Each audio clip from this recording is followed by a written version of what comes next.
মানুষকে আল্লাহ তাআলা রব্বুল আলামিন অনেক খুশি হয়ে পৃথিবীর ভিতরে পাঠাইছে। কিছু কিছু মানুষকে তা পরীক্ষা করার জন্য পাঠাইছে।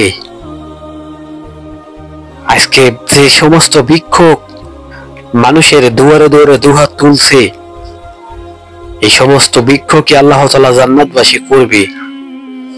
এটাই সত্যি। যারা দুনিয়ার ভিতরে অনেক কষ্ট করে আল্লাহর ইবাদত করে এবং অনেক কষ্ট করে জীবন যাপন করে, আল্লাহ তাআলা রব্বুল আলামিন তাদেরকে জান্নাত নসিব করবে।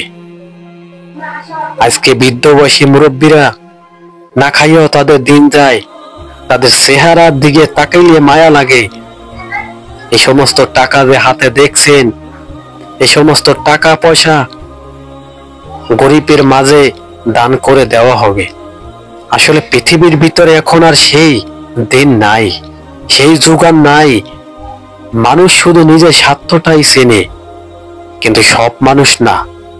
সব মানুষ যদি নিজের স্বার্থটা চিনতো, আজ পৃথিবীটা থাকতো না ভাই, পৃথিবীটা ধ্বংস হয়ে যাইতো। আজকে যে সমস্ত ভিডিও আপনাদের সামনে তুলে ধরা হয়েছে, এই সমস্ত সেসব সেই নিরীহ মানুষের ভিডিও।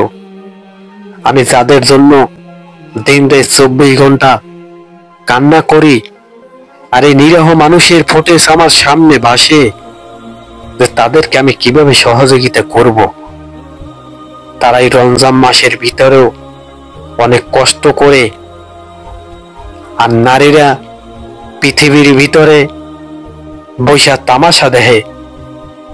তাদের খাবারের ঘাটতি, এই ঘাটতি কিভাবে শেষ হবে তা ফিলিস্তিনবাসী জানে না। তারা মনে করে যে আমাদের যদি এখন কেউ দুইটা খাবার দিত, আমাদের কলিজাটা ঠান্ডা হয়ে যাইতো। আমি তাদের জন্য দোয়া করতাম। এই নাবালক বাচ্চাদেরকে যে ভালোবাসে, তাদেরকে আল্লাহ তাআলা নিজেই ভালোবাসে। তাদের হাসি মানি আল্লাহ তাআলার আরশ হাসে। আজকে বাচ্চাদের মুখে যারা হাসি ফুটাতে পারবে, তাদেরকে আল্লাহ তাআলা একমাত্র ভালোবাসে। টাকা পয়সা অর্থ সম্পদ পাহাড়ও যদি বানান, কত বছর রাখতে পারবেন? একদিন তা সব ধ্বংস হয়ে যাবে। 3.5 হাজ কাফন নিয়ে কবরে রওনা দিতে হবে। সেই সমস্ত কথা সব মানুষ ভাবে না। যদি ভাবতো, আজকে পৃথিবীর ভিতরে কোনো গরিব থাকতো না। এটি সত্যি, এটি বাস্তবতা। কত বড় লোক মানুষ দেখছি, ভিক্ষুক যদি দরজার সামনে দিয়ে টোকাও মারে, তারা কিন্তু কোনোদিন দরজাও খোলে না। তারা এত অহংকার হয়ে গেছে।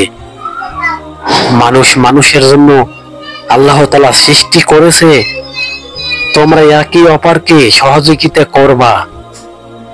আর সহযোগিতা যদি না করো, তোমাদের অর্থ সম্পদ আছে, তারপরেও ওই সমস্ত অর্থ সম্পদ আল্লাহর গজব পড়ে ধ্বংস হয়ে যাও।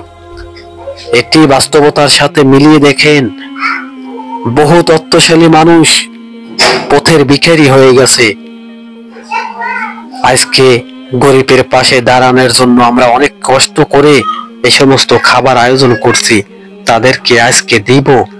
তারা সামনে আগাইলে আমরা তাদেরকে সহযোগিতা করব। পৃথিবীর ভিতরে যতদিন বেঁচে আছি, আমরা যাতে সহযোগিতা করতে পারি, আল্লাহ তাআলা আমাদের তৌফিক দিন। আমিন।